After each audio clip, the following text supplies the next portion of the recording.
Assalamualaikum warahmatullahi wabarakatuh. Selamat datang kembali di channel pelajaran PAI, media pembelajaran pendidikan agama Islam. Video kali ini kita akan membahas latihan soal penilaian akhir semester PAI kelas 9 SMP semester 1 tahun pelajaran 2022-2023 beserta kunci jawabannya. Untuk latihan soal PAS atau UAS kelas lainnya, kamu bisa cek di bagian deskripsi video ini. Sebelum memulai, mari kita sama-sama membaca basmalah. Bismillahirrahmanirrahim. Nomor 1, meyakini dengan sepenuh hati bahwa dunia yang kita tempati beserta isinya ini akan hancur dan berganti dengan kehidupan yang kekal abadi sebagai tempat pembalasan atas semua amal perbuatan di dunia. Adalah pengertian dari iman kepada A. Malaikat, B. Kitab-kitab, C. Para Rasul, D. Hari akhir. D ya, konsep beriman kepada hari akhir. Nomor 2, hancurnya alam semesta ketika ditiupkan sangkakala yang pertama kali oleh malaikat Israfil sehingga alam dunia musnah dan berganti dengan alam baru disebut A. Musibah, B. Bencana alam, C. Kiamat sugro, D. Kiamat kubro. Kiamat kubro karena di sana ada peran malaikat Israfil. 3. Peristiwa manusia setelah kematiannya berada di alam kubur sampai datang kiamat dan kemudian dibangkitkannya dari kuburnya tersebut. Kemudian mereka akan dihalau di sebuah padang yang luas berkumpul seluruh manusia sejak Nabi Adam sampai manusia terakhir, yaitu pada padang apa namanya? A. Barzah, B. Mahsyar, C. Surga, D. Neraka. Ini adalah padang mahsyar. 4. Firman Allah Ta'ala yang menjelaskan tentang ditunjukkannya amaliyah di dunia walau sebesar zarah adalah A. Laisa lahum ta'amun illa min dhari, B. Wa wajadaka ailan fa'agna fa'amal yatima fala taqhar, C. Ayah sabu alam yarahu ahad alam naj'al lahu ainain, D. Faman ya'mal misqala darratin khairan yarah wa man ya'mal misqala darratin syarran yarah. Jawabannya adalah D. 5. Peristiwa dibangkitkannya manusia dari alam kubur setelah malaikat Israfil meniupkan sangkakala yang kedua kalinya dinamakan Yaumul Barzah, Yaumul Ba'as, Yaumul Hisab, Yaumul Mizan. Yaumul Ba'as untuk tiupan kedua yaitu Yaumul Ba'as karena tiupan pertama adalah hari kiamat kubro. Nomor 6, pada hari akhir nanti umat manusia akan ditimbang segala amal perbuatannya pada waktu hidup di dunia. Yang berat timbangan kebaikannya akan mendapatkan penghidupan yang menyenangkan dan yang ringan timbangan kebaikannya akan dimasukkan ke dalam neraka hawiyah. Peristiwa tersebut dinamakan A. Yaumul Ba'as, B. Yaumul Mahsyar, C. Yaumul Mizan, D. Yaumul Hisab. Yaumul Mizan karena ada timbangan. Perhatikan pernyataan-pernyataan berikut. 1. Kematian atau wafatnya seseorang. 2. Hancurnya seluruh alam semesta. 3. Bencana tsunami dan tanah longsor. 4. Dibangkitkannya manusia dari alam kubur. Nah, dari pernyataan-pernyataan tersebut di atas, yang menunjukkan kiamat kecil atau kiamat sugro adalah nomor berapa? B. Nomor 1 dan 3. Kematian atau wafat seseorang itu kiamat sugro. Kemudian nomor 3 bencana tsunami dan tanah longsor juga itu adalah kiamat sugro. 8. Ahmad adalah siswa yang selalu berkata apa adanya dan sesuai kenyataan. Sifat Ahmad ini menunjukkan pengertian dari sifat apa? A. Santun, B. Tepat janji, C. Optimis, D. Jujur. Ini jawabannya adalah pasti jujur. Karena apa? Berkata apa adanya sesuai dengan kenyataan. 9. Perhatikan pernyataan-pernyataan berikut. 1. Ahmad berperilaku seperti apa dia ucapkan. 2. Iwan senantiasa membantu pekerjaan ibunya tiap pagi. 3. Mahmud selalu berpandangan positif untuk kehidupannya. 4. Usman selalu datang ke kelas tepat waktu sesuai perjanjian awal masuk sekolah. Sikap menepati janji ditunjukkan oleh nomor berapa dalam pernyataan tersebut di atas, yaitu nomor 4.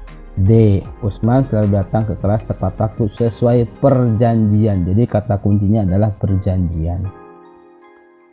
Nomor 10. Perhatikan firman Allah Ta'ala berikut ini. Bismillahirrahmanirrahim. Ya ayyuhallazina amanu taqullaha wa qulu qawlan sadida. Menurut Quran surat Al-Ahzab ayat 70 di atas, Allah Ta'ala memerintahkan orang-orang beriman untuk apa? A. Bertakwa dan berikhtiar. B. Jujur menepati janji. C. Bertakwa dan berkata benar. D. Santun dan malu.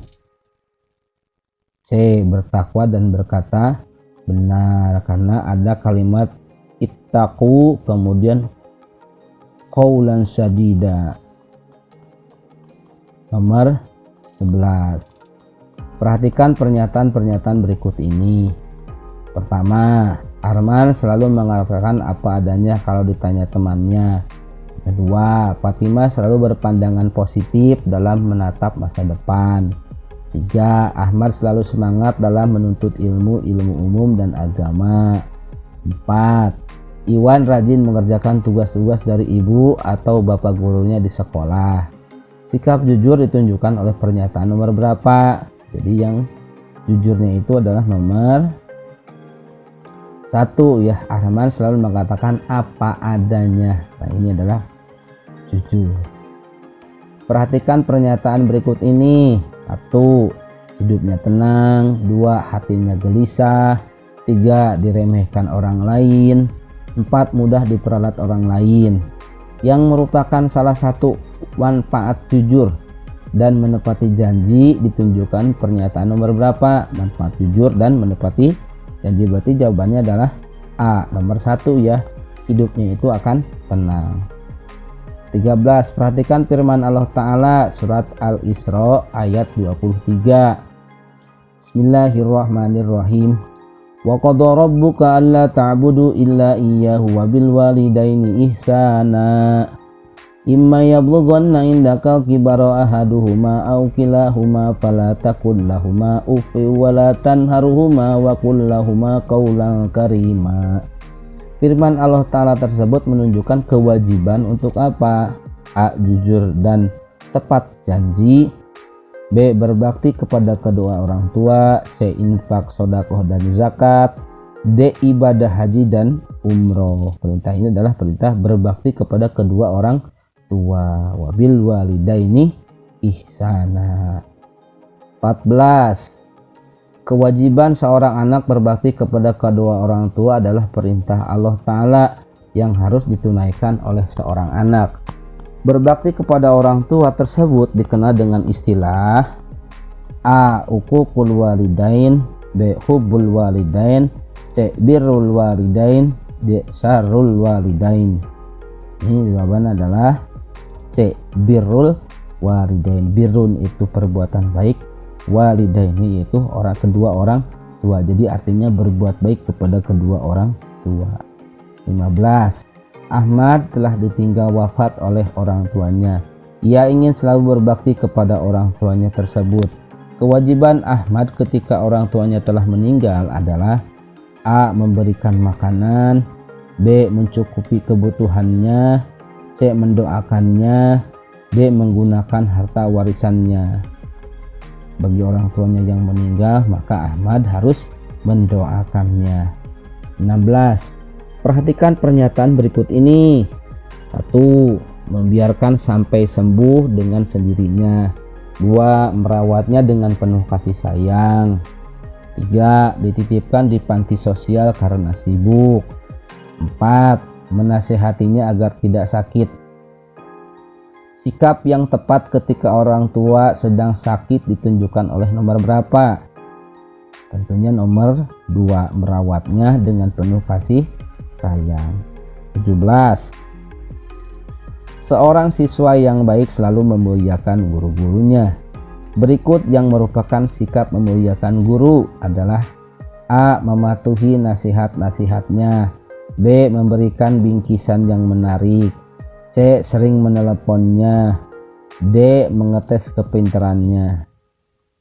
A. Yaitu mematuhi nasihatnya. 18. Perhatikan pernyataan-pernyataan berikut ini. 1. Keberkahan ilmu. 2. Hadiah dari guru. 3. Kemanfaatan ilmu. 4. Piagam penghargaan. Siswa yang menghormati dan menaati guru akan memperoleh apa? Tentunya adalah A, ya. Keberkahan ilmu, kemudian kemanfaatan ilmu. 19. Maling kundang adalah anak yang durhaka terhadap orang tuanya. Balasan yang akan diberikan Allah Ta'ala kepada anak yang durhaka di akhirat kelak adalah: A. Dikutuk menjadi batu. B. Mendapat teguran. C. Dimasukkan ke neraka. D. Sulit mendapatkan pekerjaan. C. Dimasukkan ke neraka. 20. Zakat merupakan rukun Islam yang berkaitan dengan harta. Arti zakat menurut bahasa adalah: A. Berkunjung. B. Menahan. C. Mensucikan. D. Berdoa. Jawabannya adalah C. Mensucikan. Perhatikan pernyataan berikut. 1. Biji-bijian.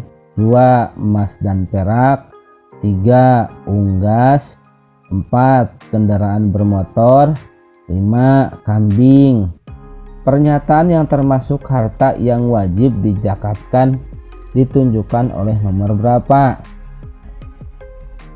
Jawabannya adalah B. 1, 2, dan 5. Kita lihat.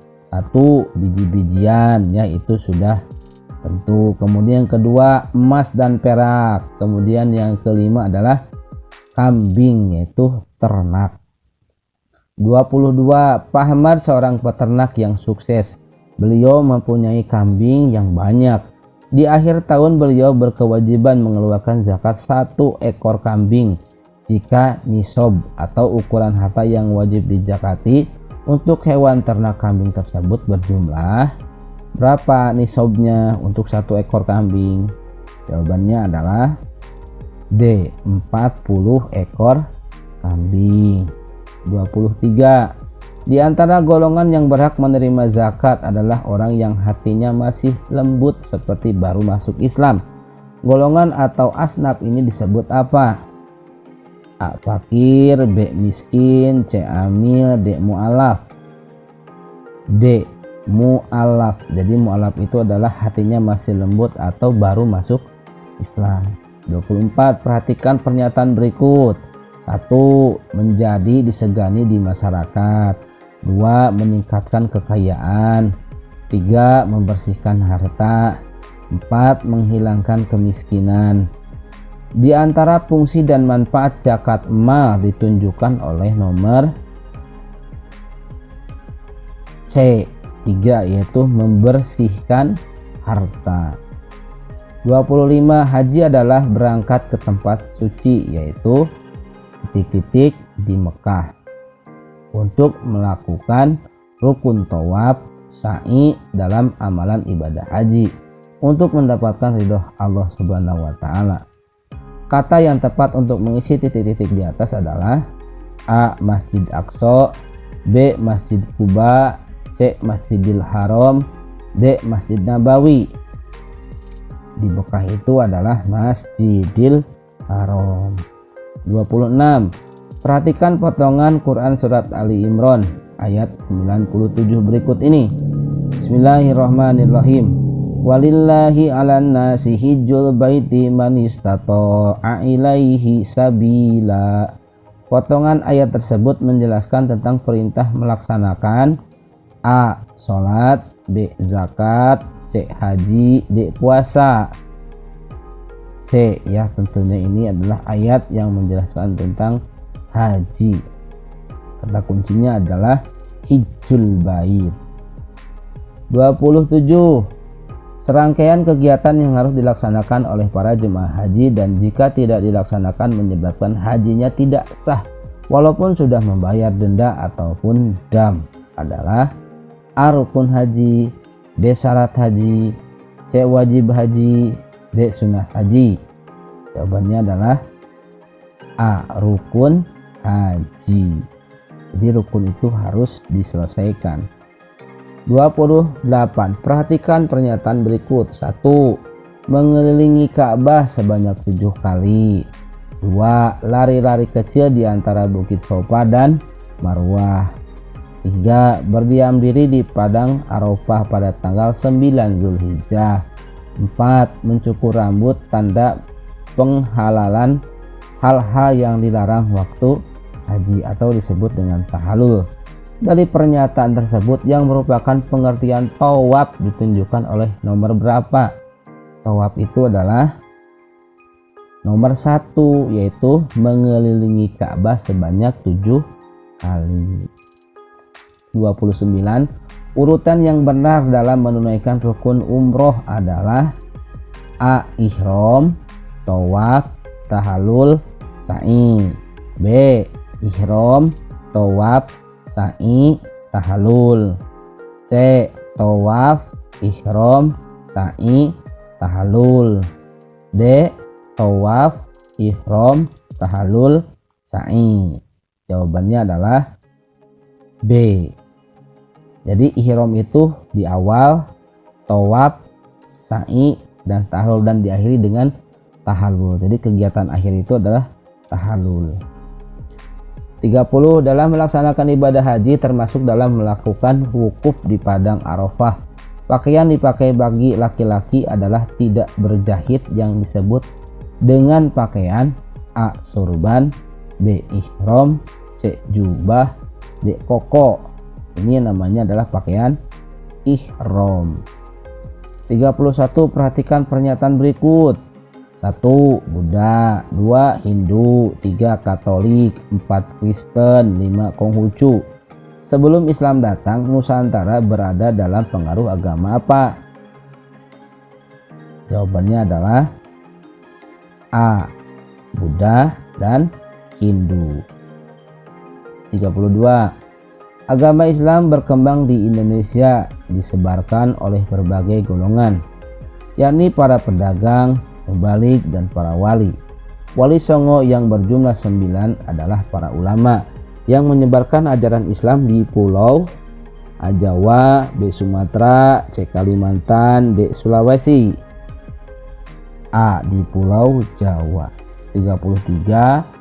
Proses masuknya Islam di Indonesia berjalan secara bertahap dan melalui banyak cara. Berikut ini yang termasuk teori masuknya Islam ke Indonesia adalah A. Teori Melayu, B. Teori Indonesia, C. Teori Madinah, D. Teori Gujarat. Teori D. Teori Gujarat. 34. Kerajaan Demak terletak di Kabupaten Demak, Jawa Tengah. Kerajaan ini adalah kerajaan Islam pertama dan terbesar di pesisir utara Jawa. Didirikan pada tahun 1478 Masehi oleh Sultan Demak yang pertama, yaitu A. Sunan Prawoto, B. Adipati Yunus, C. Sultan Trenggono, D. Raden Patah. Jawabannya adalah D. Raden Patah. 35. Kerajaan Makassar adalah kerajaan Islam yang terletak di Sulawesi Selatan dengan raja terkenalnya adalah Sultan Hasanuddin. Kerajaan Makassar ini merupakan gabungan dari dua kerajaan, yaitu A. Goa dan Ternate, B. Ternate Tidore, C. Bone Waju, D. Goa Talo. Jawabannya adalah D. Kerajaan Goa dan Talo. 36. Perhatikan firman Allah Ta'ala berikut ini. Hukum tajwid qalqalah ditunjukkan oleh nomor berapa? Yang pertama adalah ya ibadi, yang kedua adalah asrofu, yang ketiga adalah la taqnatu, yang keempat adalah rohmati. Ini yang termasuk qalqalah adalah C, la taqnatu, karena di sana adalah huruf qaf yang berharokat sukun yang berada di tengah kalimat ini, namanya qalqalah sukro. 37 dalam Quran surat An-Najm ayat 39 terdapat lafaz lil insani. Arti lafaz tersebut dalam ayat di atas adalah A bagi manusia, B golongan manusia, C kepada malaikat, D bagi malaikat. Lil insani ini adalah A bagi manusia. 37, perhatikan firman Allah. Bismillahirrahmanirrahim. Innallaha yuhibbul mutawakkilin.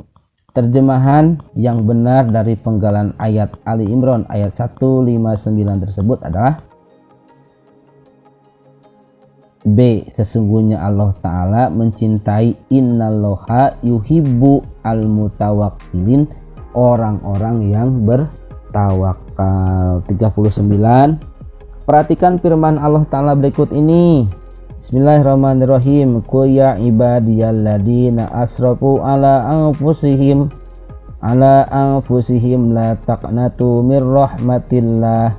Innallaha yaghfirud dzunuba jami'a. Innahu huwal ghafurur rahim. Surat Az-Zumar ayat 53 tersebut di atas berisi tentang larangan apa? A. Larangan berlaku sombong, B. Larangan berputus asa, C. Larangan malas beramal, D. Larangan bersikap riya. B. Larangan berputus asa ditunjukkan oleh kalimat la taqnatu mir rahmatillah. 40. Perhatikan firman Allah Ta'ala berikut ini, masih sama dengan nomor sebelumnya.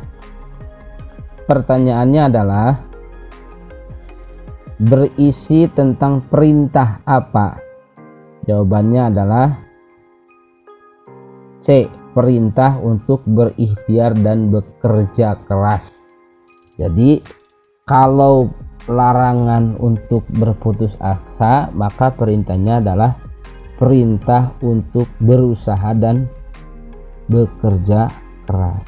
41. Jelaskan peristiwa-peristiwa yang dialami manusia setelah wafatnya sesuai dengan urutan yang benar. Jawabannya adalah, nah ini adalah urutan yang benar. Yang pertama ada yaumul barzah, artinya setelah mati itu manusia masuk ke alam barzah. Yang kedua yaumul ba'as, kemudian hari kebangkitan. Kemudian ada yaumul mahsyar, hari di mana dikumpulkan.